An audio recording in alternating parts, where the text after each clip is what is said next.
father's dream. Melissa Harris Perry, this moment, what does it tell us? So I think this is part of this question about, is this case about race? And obviously there have been multiple viewpoints on this, but let me be really clear that one of the key ways in which we know that this is about race is that in this moment, black families are holding their sons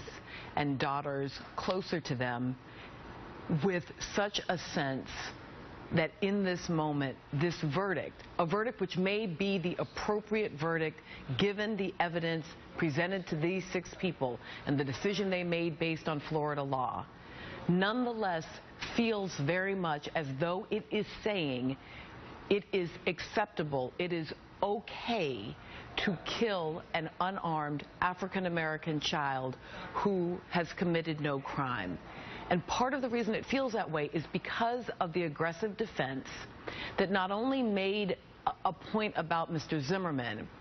but that in important ways criminalized Trayvon Martin without what I think many of us feel is clear and appropriate evidence that he did anything. So that moment when the defense attorney brings out the piece of sidewalk of cement and says that Trayvon Martin was armed with this, as though Trayvon had been walking home with a big rock rather than with Skittles.